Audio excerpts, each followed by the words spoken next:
Pada suatu hari di sebuah desa daerah Jawa Tengah, ada seorang janda parubaya yang tinggal sendirian. Wanita tua ini bernama Mbok Srini. Suaminya sudah meninggal sejak lama dan ia tidak memiliki anak. Mbok Srini ini menghabiskan hari-harinya seorang diri dan setiap harinya ia merasa bosan serta jenuh karena ia tidak memiliki seseorang untuk menemaninya. Mbok Srini ini sejak dulu sangat ingin sekali punya anak. Namun impiannya yang satu ini memang tidak pernah bisa terwujud.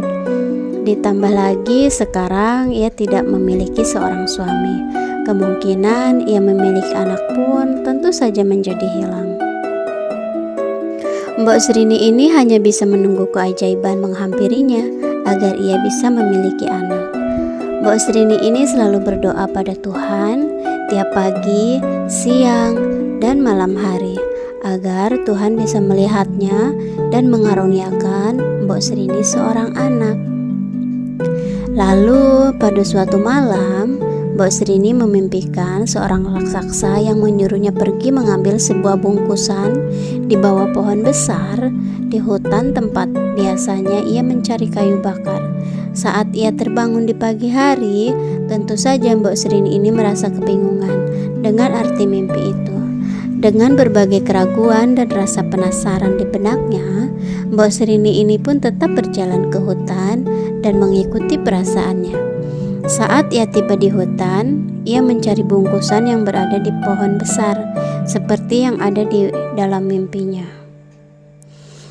Sebenarnya Mbok Srini ini berharap bungkusan yang hendak ia temukan itu berisi bayi, tapi yang justru ia temukan hanyalah sebutir biji timun. Hatinya pun kecewa dan merasa sedih. Tiba-tiba ada seorang raksasa yang menghampirinya sambil tertawa terbahak-bahak. Mbok Srini pun merasa ketakutan.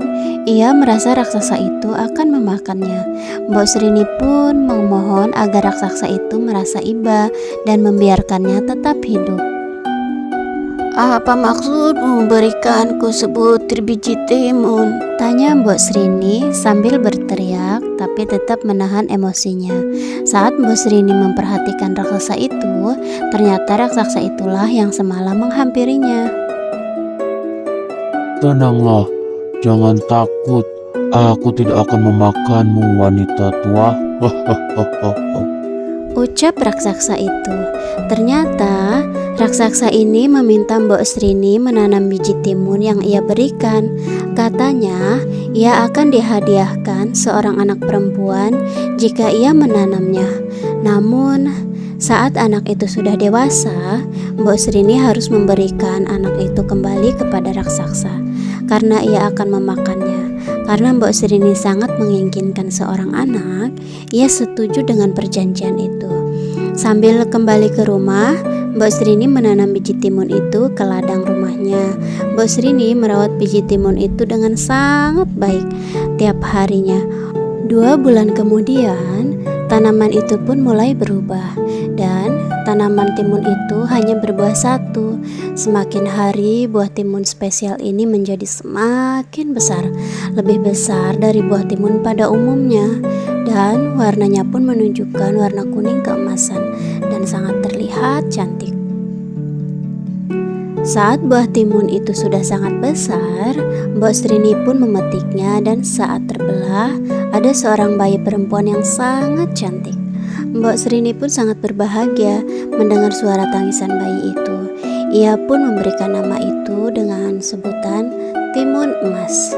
Mbok Srini merasa sangat senang sehingga ia lupa bahwa ia membuat janji pada raksasa itu yang akan memberikan bayi ini pada suatu hari nanti.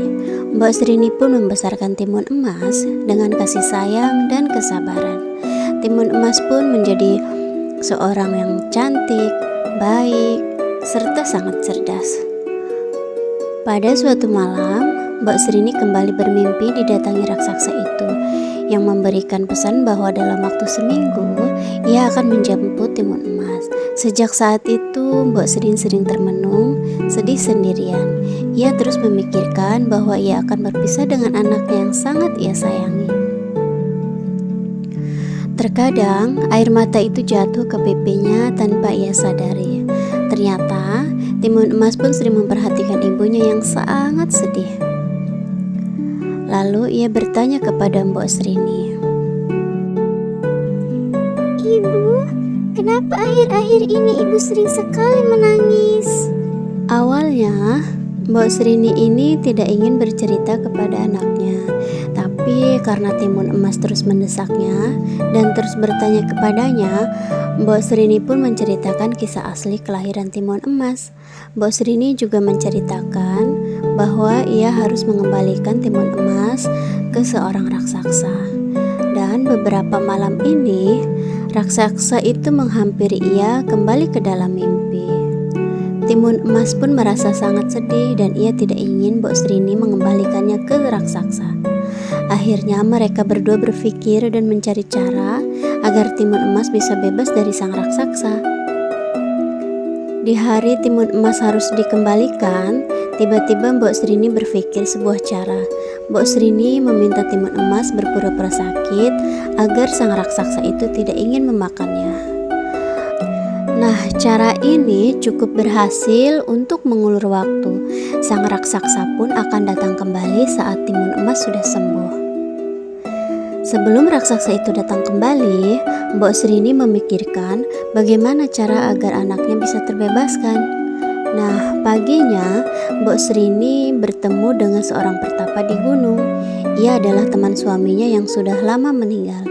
Sesampainya di sana, Mbok Srini langsung menceritakan soal kondisinya dan ia pun ingin mengusir raksasa itu. Sang pertapa itu memberikan Mbok Srini 4 bungkusan kecil. Katanya bungkusan-bungkusan ini berisi biji timun, jarum, dan garam, juga terasi. Sang pertapa menyuruhnya memberikan 4 bungkusan ini pada anaknya. Dan jika sang raksasa mengejarnya, sebarkan isi bungkusan-bungkusan ini. Setelah itu, Mbok Srini pun pulang dengan perasaan sedikit lega. Setidaknya ia sekarang sudah memiliki rencana. Beberapa hari kemudian, raksasa itu datang kembali untuk menjemput Timun Emas.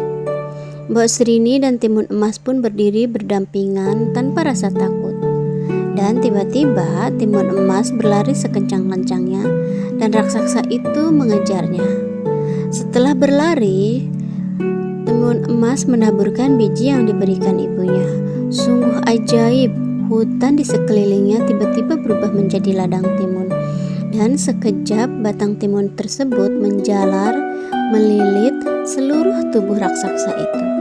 Namun, raksasa itu mampu melepaskan diri dan kembali mengejar Timun Emas. Timun Emas pun segera melemparkan bungkusan yang berisi jarum. Dalam sekejap, jarum-jarum itu berubah menjadi banyak pohon bambu yang tinggi dan runcing.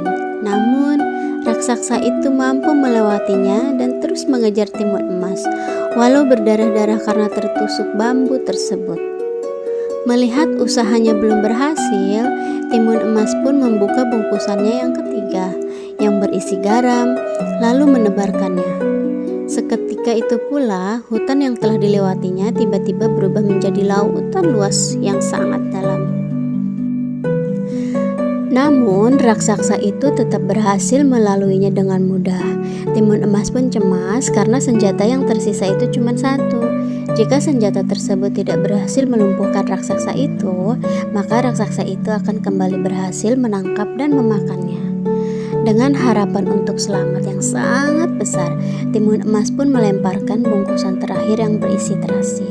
Seketika, tempat jatuhnya terasi itu tiba-tiba berubah menjadi lautan lumpur yang mendidih. Raksasa itu pun terkalahkan karena tercebur ke dalam lautan lumpur dan ia tewas dengan sangat cepat. Melihat itu, Timun Emas pun langsung berlari menuju ke rumahnya untuk bertemu dengan sang ibu. Melihat anaknya selamat, Mbok Srini pun langsung berucap syukur kepada Tuhan dan sejak itu Mbok Srini dan Timun Emas hidup bahagia.